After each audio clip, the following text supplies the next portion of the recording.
സ്വാഭാവികല്ലേ? 4.5 വർഷം ഈ റിപ്പോർട്ട് കിട്ടിയിട്ട് ഒരക്ഷരം മിണ്ടാതെ പെട്ടിക്കകത്ത് കാത്തു സൂക്ഷിച്ച് ഈ കൊലയാളികൾക്കും ഈ കുറ്റക്കാർക്കുമൊക്കെ സംരക്ഷണം നൽകിയൊരു സർക്കാരാണ് ഈ സർക്കാർ. മറ്റ് ആളുകൾ വന്ന് ഈ പ്രശ്നങ്ങൾ ഉണ്ടാക്കിയപ്പോഴല്ലേ അവർ കേസെടുക്കാൻ നിന്നത്? എന്താ ഹേമ റിപ്പോർട്ട്? എന്താ ആ റിപ്പോർട്ടിന്റെ അകത്ത് പറഞ്ഞിരിക്കുന്നത്? മുഴുവൻ ഈ രാജ്യത്തെ സ്ത്രീകളുടെ അവകാശങ്ങളും അധികാരങ്ങളും അഭിമാനങ്ങളും നഷ്ടപ്പെടുത്തിയ ഒരു ഭരണത്തിന്റെ ചിത്രമാണ്. എന്ത് ചെയ്തു സർക്കാർ? എന്ത് ചെയ്തു? ഞാൻ പറയുന്നത് ഹേമ റിപ്പോർട്ട് മാത്രം വേണ്ട.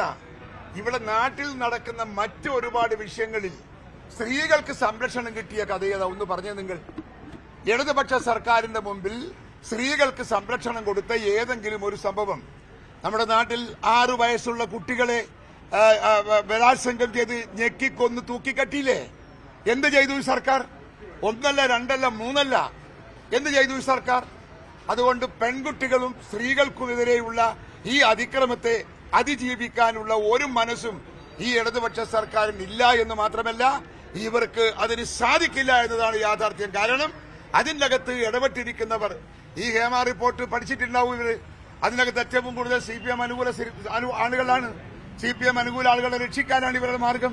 അതുകൊണ്ട് തന്നെ അവർ ഡിലിയാക്കി അതിന്റെ ഗൌരവം കളഞ്ഞ് എന്നിട്ട് അതിനുശേഷം ജനങ്ങളുടെ പ്രശ്നം വന്നപ്പോഴാണ്, അഭിപ്രായം വന്നപ്പോഴാണ് അത് ടേക്കപ്പ് ചെയ്യാൻ തീരുമാനിച്ചത്. കോടതി നന്നായി പറഞ്ഞു. കോടതി വളരെ നന്നായി പറഞ്ഞു. മറുപടി ഉണ്ടോ അവർക്ക്? കോടതി ഇന്ന് ചോദിച്ച ചോദ്യങ്ങൾക്ക് മറുപടി ഉണ്ടോ? മറുപടി കൊടുക്കാൻ സാധിക്കുമോ? അതുകൊണ്ട് ഈ ഗവൺമെന്റിൽ ഞാൻ ചോദിക്കുന്നു, നിങ്ങൾക്കെല്ലാം പറയാം, മാധ്യമങ്ങൾക്ക് പ്രത്യേകിച്ചും അറിയാം, ഈ ഇടതുപക്ഷ സർക്കാർ ഇവിടെ നിലനിൽക്കുന്നത് BJPയുടെ ഔദാര്യത്തിലാണ്. BJPയുടെ ഔദാര്യത്തിലെ മുഖ്യമന്ത്രി എന്നോ ജയിലിൽ പോണ്ടേ? മുഖ്യമന്ത്രിയുടെ സെക്രട്ടറി ശിവശങ്കർ എവിടെയാ ഉള്ളത്? ജയിലിലാ ഉള്ളത്. അഴിമതി കാട്ടിയ ശിവശങ്കർ ജയിലിൽ പോകുമ്പോൾ അതിന് കൂട്ടുനിന്ന മുഖ്യമന്ത്രി ശിക്ഷിക്കപ്പെടണ്ടേ? അയാൾക്കെതിരെ കേസ് പോലുമില്ല. എത്രമാത്രം അലിഗേഷൻസ്, ആരോപണങ്ങൾ, സാമ്പത്തികമായ ക്രമക്കേടുകളുടെ ആരോപണങ്ങൾ കേരളത്തിൽ ഉയർന്നു വന്നു. മാധ്യമങ്ങൾ ഉയർത്തി, ജനങ്ങൾ ഉയർത്തി, സമരക്കാർ ഉയർത്തി. ഏതെങ്കിലും ഒരു കേസിന്റെ അകത്ത് എന്തുകൊണ്ടാണ് ഈ ബി.ജെ.പി സർക്കാർ പിണറായി വിജയനെതിരെ കേസെടുക്കാത്തത്? അണ്ടർസ്റ്റാൻഡിംഗ് അല്ലേ? അല്ലെങ്കിൽ അദ്ദേഹത്തിന്റെ പേരിൽ എടുക്കേണ്ട കേസ് എത്ര? ഒരു 20 കേസെങ്കിലും പിണറായി വിജയനെതിരെ. ഡോളർ അടക്കം, സ്വർണം കടത്തടക്കം, പണം കടത്തടക്കം, ഇതൊക്കെയുള്ള കേസുകൾ ഈ രാജ്യത്തുണ്ടായിട്ട് ഒരു കേസിൽ പോലും കേന്ദ്രത്തിന്റെ അന്വേഷണ ഏജൻസി അദ്ദേഹത്തിനെതിരെ കേസെടുത്തില്ല. അദ്ദേഹത്തെ സംരക്ഷിക്കുന്നു ആര്? BJPയുടെ ഗവൺമെന്റ്. ആ BJPയുടെ ഗവൺമെന്റ് സംരക്ഷിക്കുമ്പോൾ അവരോട് നന്ദി കാണിക്കാൻ നന്ദിയുള്ള ഒരു മനുഷ്യനെന്ന നിലക്കായിരിക്കാൻ ചിലപ്പോൾ പിണറായി വിജയൻ BJPയെ താങ്ങി നടക്കുന്നത് എന്നതാണ് ഞങ്ങളുടെയൊക്കെ അഭിപ്രായം. പ്രസിഡന്റ്, അങ്ങനെ വരുമ്പോഴേ ഈ കേന്ദ്ര സർക്കാരിന്റെ അഭിഭാഷക പാനലിൽ ചാണ്ടി ഉമ്മൻ ഇടം പിടിച്ചിട്ടുണ്ട്. BJP നേതൃത്വം നൽകുന്ന കേന്ദ്ര സർക്കാരിന്റെ അഭിഭാഷക പാനലിൽ ഒരു കോൺഗ്രസ് MLA ആണ് കേന്ദ്ര സർക്കാരിന്റെ നയം കോടതികളിൽ പറയേണ്ടതെന്നുള്ള സ്ഥിതി. അതെന്താണ് അങ്ങയുടെ പ്രതികരണം? അല്ല, അപ്പൊ ഒരു അഡ്വക്കേറ്റ് എന്ന നിലക്ക് അദ്ദേഹത്തിന് കിട്ടിയിരിക്കുന്ന ഒരു അംഗീകാരത്തിന് ഞങ്ങൾ എതിർക്കുന്നില്ല. പക്ഷേ കേസിന്റെ അകത്ത് സത്യസന്ധമായ ഒരു അപ്രോച്ച് അദ്ദേഹം സ്വീകരിക്കുന്നില്ലെങ്കിൽ ഞങ്ങളത് കയറി ചെയ്യും. കേന്ദ്ര സർക്കാരിന്റെ നയമാണല്ലോ പറയേണ്ടി വരിക കോടതിയിൽ. കേന്ദ്ര സർക്കാരിന്റെ നയമല്ല, സാധാരണഗതിയിലൊരു നയമില്ലേ? സാധാരണഗതിയിലൊരു ന്യായമില്ലേ? ആ ന്യായമല്ലേ കോടതി പറയേണ്ടത്? ഒരു സർക്കാരിന്റെ ഭാഗം പറയാനാണോ വക്കീൽ കോടതിയിൽ പോകുന്നത്? ഇന്നിപ്പോ ഈ ഹേമ കമ്മിറ്റി റിപ്പോർട്ടിനെ കുറിച്ച് ഇന്നിപ്പോ കോടതി ഒരുപാട് പരാമർശങ്ങൾ നടത്തിയിട്ടുണ്ട്. ആ പരാമർശങ്ങൾ നടത്തിയതെല്ലാം യാഥാർത്ഥ്യമാണ്. അതിനെ എതിർക്കാൻ പറ്റുമോ ചാണ്ടിക്ക്? അല്ല, അപ്പൊ അത് പിൻവലിക്കണമെന്നൊരു അഭിപ്രായമില്ല. അദ്ദേഹം അഭിഭാഷകനായിട്ട് പോകട്ടെ എന്ന് തന്നെയാണോ കോൺഗ്രസിന്റെ ഒരു നിലപാട്? ഞാനത് നിസ്സാരമായി അങ്ങ് തള്ളുകയാണ്. അതിൽ വലിയ കഥയൊന്നുമില്ല.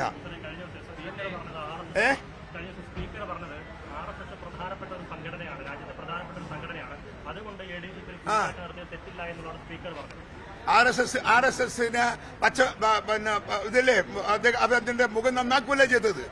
RSSനെ കുറിച്ച് എന്താ പറഞ്ഞത് സ്പീക്കർ? നിങ്ങളെല്ലാം കണ്ടില്ലേ? എന്താ പറഞ്ഞത്? അത് ശരി, വലിയ പ്രശ്നമല്ല എന്ന് അദ്ദേഹം പറഞ്ഞത്. അതിന്റെ പ്രശ്നമല്ല. കാരണം RSSന്റെ എല്ലാ സഹായങ്ങളും വാങ്ങിയിട്ടാണ് ഈ ഗവൺമെന്റ് നിൽക്കുന്നത് എന്നതാണ് യാഥാർത്ഥ്യം. പിണറായി വിജയനെതിരെ ഒരു കേന്ദ്ര സർക്കാർ ഒന്ന് ചെറുപേരിലനക്കിയാൽ രാജിവെച്ച് പുറത്തു പോകേണ്ടി വരില്ല. അദ്ദേഹം എത്ര കേസുണ്ട് അദ്ദേഹത്തിന്റെ പേരിൽ, എത്ര പരാതികളുണ്ട് അദ്ദേഹത്തിന്റെ പേരിൽ. ഏതെങ്കിലും ഒരു പരാതിയുടെ പേരിൽ കേസെടുക്കാൻ എന്തുകൊണ്ട് BJP സർക്കാർ തയ്യാറാകുന്നില്ല? മറുപടി പറയണം ഈ നാട്ടിലെ ജനങ്ങളോട്.